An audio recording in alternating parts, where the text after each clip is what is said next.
જે marketing yard છે એ હાલ યુદ્ધના મેદાનમાં ફેરવાઈ ગયું હોય તેવું લાગી રહ્યું છે ને જે રીતે આપણે અગાઉ વાત કરી એ રીતે આ જે યુદ્ધ છે એ આપણા જવાનો નહીં પરંતુ આપણા કિસાનો લડી રહ્યા છે. કિસાનો જે છે એ પોતાના હક માટે કડદા પ્રથા બંધ કરવા માટે બોટાદ માર્કેટિંગ યાર્ડમાં ગઈકાલથી જ ધરણા પર બેસી ગયા છે અને એની સાથે આમ આદમી પાર્ટીના કિસાન આગેવાન જે છે રાજુ કરપડા પણ આ ધરણા પ્રદર્શનમાં એમની સાથે બેઠા છે ને ગઈકાલે રાત્રે અચાનક બોટાદ પોલીસ ત્યાં આવે છે અને રાજુ કરપડાની અટકાયત કરવામાં આવે છે. રાજુ કરપડાની સાથે અમુક ખેડૂત આગેવાનોની પણ અટકાયત કરવામાં આવે છે અને ખેડૂતોમાં જે આક્રોશ હતો એ વધુ ઉગ્ર બને છે અને બમણો આક્રોશ સાથે ખેડૂતો જે છે એ માર્કેટ યાર્ડમાં અને યાર્ડની બહાર ધરણા પ્રદર્શન પર બેઠા છે.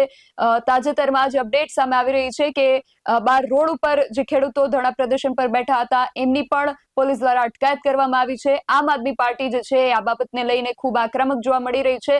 ત્યારે હવે આમ આદમી પાર્ટી તરફથી આગામી શું પગલાઓ લેવામાં આવશે અને આ બાબતને લઈને શું પાર્ટી કઈ રીતે જોઈ રહી છે બધી જ વિગતે આજે આપણે ચર્ચા કરવી છે અને ચર્ચા કરવા માટે આમ આદમી પાર્ટીના જે પ્રદેશ પ્રમુખ છે ઈશુદાન ગઢવી એ આપણી સાથે જોડાયા છે. ઈશુદાનજી, BS9 TV ન્યૂઝમાં આપનું ખૂબ સ્વાગત છે. સતત ગઈકાલ રાત્રિથી અમારી જે ટીમ છે એ બોટાદ માર્કેટિંગ યાર્ડ ખાતે પહોંચી છે અને ત્યાંથી સતત કવરેજ આપી રહી છે. રાત્રિના સમયે જ્યારે રાજુ કરપડાની ધરપકડ કરવામાં આવી અને ત્યારબાદ ખેડૂતોનો જે આક્રોશ છે એ બમણો થઈ ગયો છે અને સૌથી પહેલા તો આપની સૌથી પહેલી પ્રતિક્રિયા શું છે આખા વિષયને લઈને? બિલકુલ, પહેલા તો હું BS9 ને અભિનંદન પાઠવું છું કે રાતથી તમે વ્યવસ્થિત રીતે કવરેજ મીડિયાનો રોલ છે અદા કરો છો, એ માટે ખૂબ ખૂબ અભિનંદન. તમે જુઓ કે ગુજરાતમાં ખેડૂતોને લૂંટવાનું ભાજપ એક પણ મોકો છોડતી નથી. ગુજરાતમાં બોટાદ માર્કેટિંગ યાર્ડમાં ચાલી શું રહ્યું હતું? કડદા સિસ્ટમ એટલે એક રિંગ બનાવી લેવામાં આવે. ભાજપે આમ પહેલું કામ એ કર્યું, જેટલા APMCમાં છે એમાં પોતાના મળતિયાઓએ કબજો કરી લીધો છે. ભાજપના નેતાઓએ સહકારી ક્ષેત્ર છે એ ભાજપના નેતાઓના કબજામાં આવી ગયો છે. અને આ લોકો, માન લો કે તમારો 300 મણ કપાસ હોય, 1400 માં નક્કી થયું, પછી 100 મણ ખરીદીને પછી એમ કે બીજા 200 મણ છે ને એમાં પાણી છે, ભેજ છે, નબળો કપાસ, એમ કરીને 200 રૂપિયા 100 રૂપિયા ઘટાડી દે. પાછો ખેડૂત ક્યાં જવાનો? એટલે આખું એને કડદો કહેવામાં આવે છે. અને એને આ લોકોએ હજારો ખેડૂતો સાથે, અમારા નેતા જયારે પહોંચ્યા રાજુભાઈ, અમે સતત સંપર્કમાં હતો રાત્રે 12 વાગ્યા સુધી.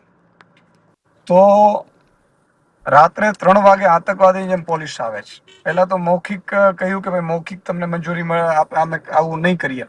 ખરેખર મુખ્યમંત્રીની આમાં જવાબદારી શું બને કે આવી ઘટના બની, હજારો ખેડૂતો એકઠા થયા, વાત થઈ, તો મુખ્યમંત્રીએ તુરંત સૂચના આપવી જોઈએ કે ભાઈ આ ભ્રષ્ટાચાર બંધ કરો.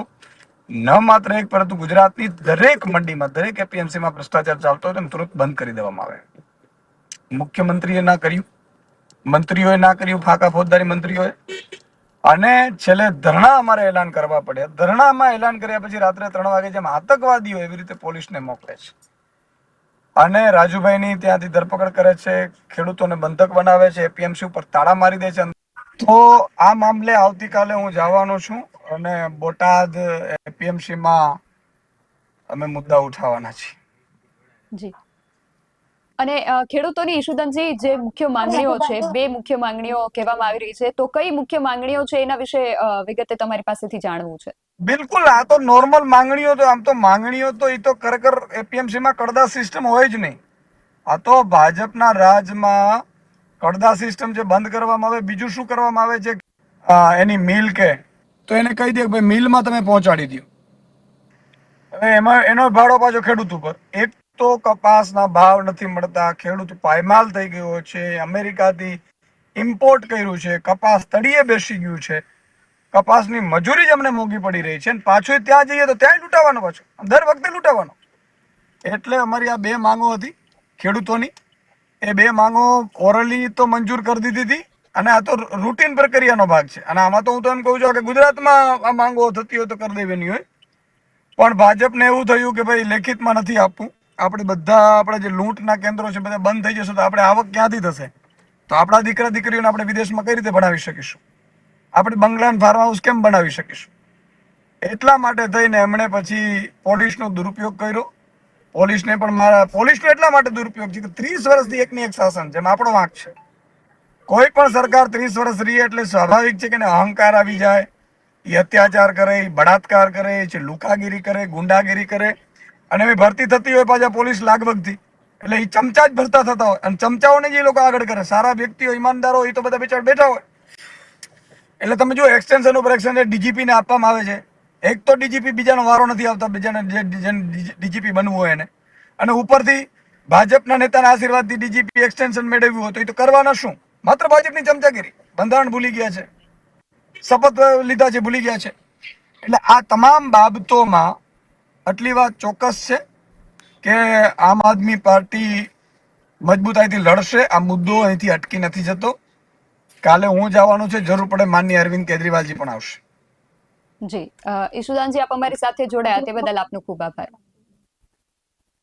તો આમ આદમી પાર્ટી પણ બોટાદના જે ખેડૂતો છે એના માટે લડી લેવાના મૂડમાં છે. ઈશુદાન ગઢવી સાથે આપણે વાત કરી. એમનું કહેવું છે કે આગામી સમયમાં હું પણ પોતે ત્યાં જવાનું છું, અને જો જરૂર પડશે તો અરવિંદ કેજરીવાલ પણ બોટાદના ખેડૂતો માટે ગુજરાત આવશે અને બોટાદ આવશે, અને ખેડૂતો માટે જે લડત છે એને આગળ વધારવામાં આવશે. હવે આ બોટાદ માર્કેટિંગ યાર્ડમાં જે કડદા પ્રથાને લઈને વિરોધ ચાલી રહ્યો છે તેમાં આગળ શું થાય છે એ જોવું રહ્યું. રાજુ કરપડાની અને અન્ય ખેડૂતોની જે અટકાયત કરવામાં આવી છે, તો પોલીસ આગળ શું પગલાં ભરે છે, જે માર્કેટિંગ યાર્ડ છે એના સત્તાધીશો, એનું પ્રશાસન આગળ શું પગલાઓ ભરે છે તે જોવું રહ્યું. આ વિષયને લઈને જે પણ સતત નાનામાં નાની માહિતી છે અમે સતત તમારા સુધી પહોંચાડતા રહીશું. આવી જ વધુ ચર્ચાઓ અને આવા જ વધુ અહેવાલો સાથે મળતા રહીશું. ત્યાં સુધી તમે જોતા રહો BSI ટીવી ન્યૂઝ. નમસ્કાર.